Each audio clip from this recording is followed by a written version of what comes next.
Have you ever wondered what you can do to train specifically for the altitude you'll be facing in that upcoming trek in the mountains, or trail running or ski trip, or mountain climb, or high altitude endurance race that you signed up for? Specifically, have you wondered how you'll train for the altitude if you live at or near sea level? Well, there's a way to do this, and I'm here to tell you about it. I'm Anthony LaRubia, the founder and coach here at Recal Travel. With our background in breathwork-based coaching, we've designed a training program specifically to address this situation. That is, one where you're looking for a way to train for the altitude from anywhere. Our solution? Recal's high-altitude breathwork training program. In this 5-week training course, you'll focus on 3 critical ways that will help get you ready for the altitude. Number 1, you'll start the training with breath assessments to gauge where you're at with your own breathing. Once you have these assessments, you'll then practice exercises designed to improve the efficiency of your breathing. In other words, you might need to unlearn some of the dysfunctional breathing habits in order to make room to relearn more efficient ones. That way, when the air gets thinner at altitude, you'll have the ability to more efficiently oxygenate your body and prevent severe levels of hypoxia. Now, for critical way number 2 that you'll prepare for the altitude, over the course of the 5 weeks, you'll practice breathing exercises designed to make physiological adaptations in your body. Specifically, we'll be focusing on 2 adaptations. The first is your chemoreceptor sensitivity to carbon dioxide, or in other words, your CO2 tolerance. If we can recalibrate those chemoreceptors, you'll feel less breathless at altitude and enable a more efficient breathing pattern. Plus, nobody likes that strong, panicky feeling of breathlessness. Let's enable you to enjoy your time on the mountain more. The second adaptation you'll work on is creating new red blood cells through a combination of something called intermittent hypoxic hypercapnic training, which means low oxygen, high CO2, as well as hypoxic hypocapnic or low oxygen, low CO2 breath hold exercises. You'll increase the hemoglobin concentration of your blood. These high altitude simulation breathing exercises have been proven through published scientific research to increase your hemoglobin or red blood cell concentration in your body, resulting in a higher total oxygen uptake capacity, or VO2 max.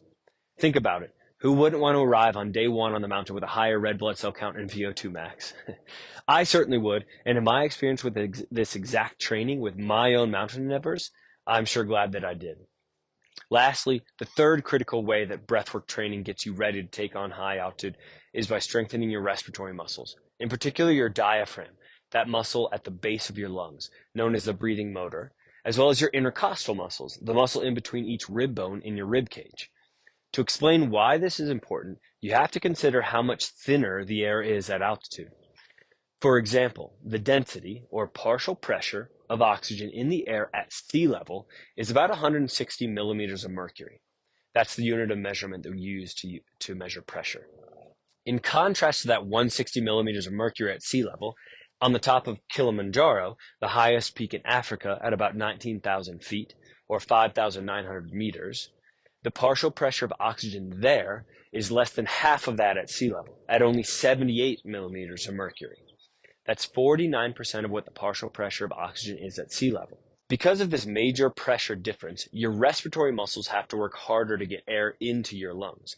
Put another way, you need to work harder to move the air from that lower pressure space, the air outside your lungs, into your lungs.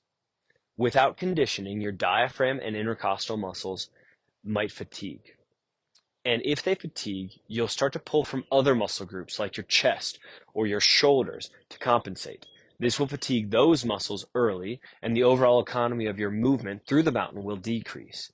You'll be expending more energy than needed to simply breathe.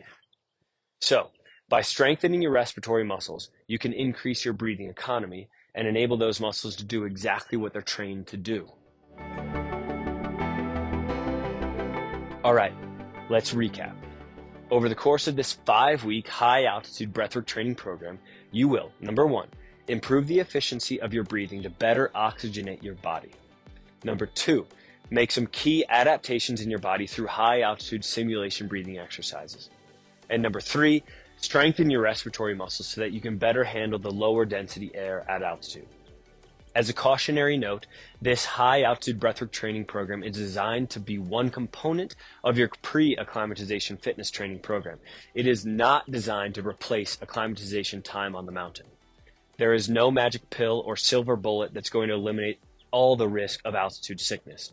What you're able to do with a training like this, which, by the way, is very challenging and will push you to your limits, is equip your body to be more ready for when the time comes to take on the altitude.